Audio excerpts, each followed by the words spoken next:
Well, joining us now to talk about it, Antoine Bondaz of the Asia Center here in Paris. Good evening. Thanks for being with us. Thanks. You heard Barack Obama there. What will be that new role for Japan? The new role actually will be kind of a normalization of Japan military posture in Asia Pacific and in the world. As you know, since the Second World War, the role of Japan is quite limited by its constitution, including Article 9. So Japan actually aims at modifying, revising its constitution in order to become kind of a normal country. If the revision goes on, Japan actually could deploy some forces where the US is intervening, for example, like in Syria or like in Afghanistan. But more likely, this is to rein in not just China, but also throughout the region where there are disputed islands, for instance, in places like Vietnam, the Philippines, not to mention the Korean Peninsula.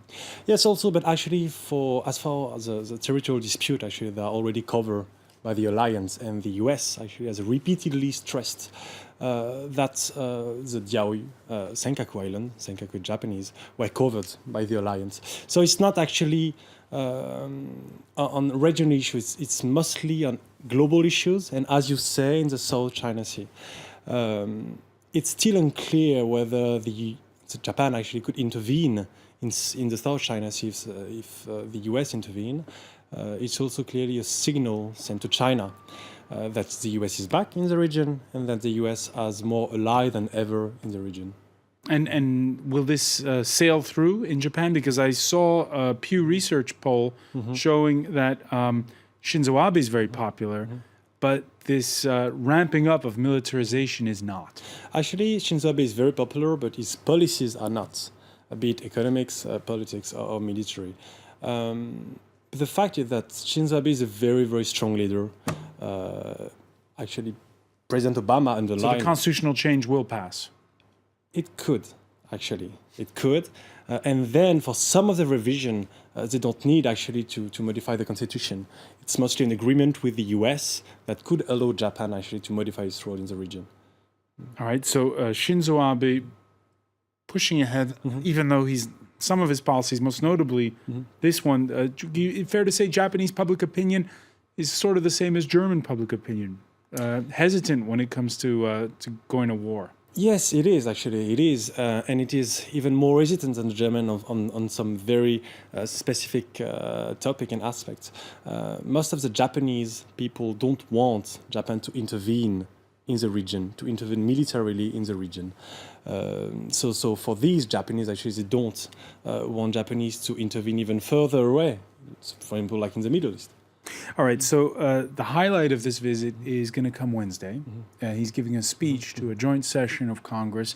Will we expect him to soften his tone when he speaks about Japan's role 70 years ago during World War II?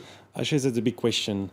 In his last speech, actually, in Australia, in Canberra, in front of the Parliament, he has actually expressed remorse for the Second World War. So people actually expect him to do the same in front of the US Congress. Some congressmen actually sent a special letter to Prime Minister Abe in order to ask him to do such apologize. But it's still unclear the nature actually of the apologies. And it will be very, very under scrutiny to know actually the word he's using. If he's really saying something like, oh, Japan is sorry for the Second World War, or just expressing remorse. Has Shinzo Abe changed? Is he still the man who supported those who visit that controversial shrine in Japan to nationalist leaders during the Second World War? He visited it actually in December. So he has not changed, and nobody expects him to change.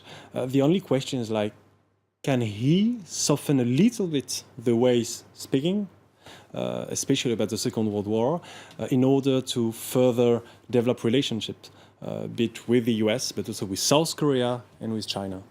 All right, China, of course, is going to be watching the careful wording of that speech more than anyone. They will. Actually, maybe South Korea will be watching it even more closely than China. But yes, as you said, like everybody in Northeast Asia is expecting his speech. and will look after it. How from Beijing is this visit being viewed? Actually, there is a shift in Beijing policy toward Japan since, let's say, November, December last year. They decided to soften actually the rhetoric against the Japanese. So currently in the press... There are negotiations going on over exactly, those disputed islands? Yes. Yeah. And they just understood that it's going nowhere. Like the confrontation with Japan is going nowhere. So they will compete, of course. They still have the territorial dispute, but they have to cooperate on some key issues such as economic development and others. So actually the rhetoric in Beijing today is not as harsh as it used to be a year ago, 2 years ago. Why is that? Because they understand that they have to change, that China's policy toward Japan is going nowhere, that they have to soften it and to, in a way, stabilize the region and soften tensions and reduce tension in the region. Now, the latest economic figures are not good for Japan. They're underwhelming, shall we say, for China, even though China still has big growth. It's not as big as before. And these countries, despite being bitter rivals, well, they're very close trading partners. There are actually, that's what's called the Asia paradox. You have a very strong economic interdependence between countries, and yet you still have like security issues, including territorial disputes, but also including like proliferation of nuclear weapons from North Korea. So yes, China and Japan have to cooperate on economic aspects, but they will still have their differences on policy-related issues. Will money matters be the great arbitrator that will keep those nationalist sentiments in check? Not sure, because economics is not the only reason and the only motto of the policy and of the foreign policy of Japan. Actually, what's the domestic public and domestic audience is expecting is also very, very important. And it's the case, for example, of South Korea-Japan relations.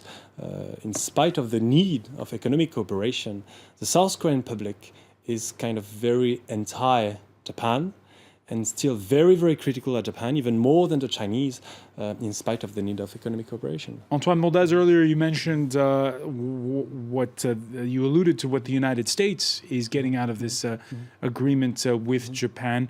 What is the U.S.'s strategy? Because sometimes when you look at the Far East, you're thinking they want some of the burden relieved when it comes to being the policeman of the region.